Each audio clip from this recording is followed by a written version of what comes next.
Hello guys, ஆக்சுவலாக நேற்று ஒரு வீடியோ அப்லோட் பண்ணவே இல்லை.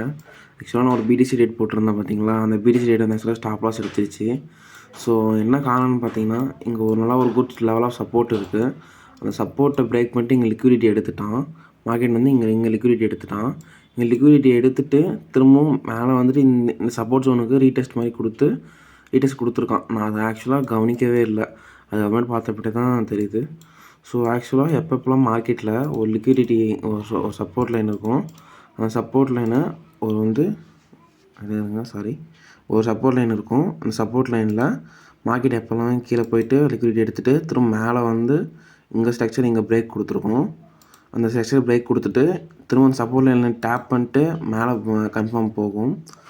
ஸோ இதுதான் ஒரு க்ளீன் செட்டப் லிக்விடிட்டி எடுக்கிறதுக்கு. ஸோ அதே மாதிரி பாருங்கள், இங்கேயும் கரெக்டாக மார்க்கெட் நல்லா டவுன்ஃபால் ஆகிருக்கு. இங்கே லிக்விடிட்டி ஸ்வீப் ஆகிட்டு மேலே வந்துட்டு இங்கே பாருங்கள், இங்கே ஒரு பிரேக் கொடுத்துருக்கா, இங்கே ஒரு பிரேக் ஆஃப் ஸ்ட்ரக்சர் கொடுத்துருக்கு, மார்க்கெட் மேலே போயிருக்கு. ஸோ அப்புறம் பிரேக் டவுன் ஆகிட்டு கீழே இங்கே வரைக்கும் வந்து இந்த சப்போர்ட் ஜோனில் ரீடெஸ்ட் மாதிரி எடுத்துகிட்டு திரும்ப மேலே போய் நம்ம ஸ்டாப் லாஸ் எடுத்துச்சு.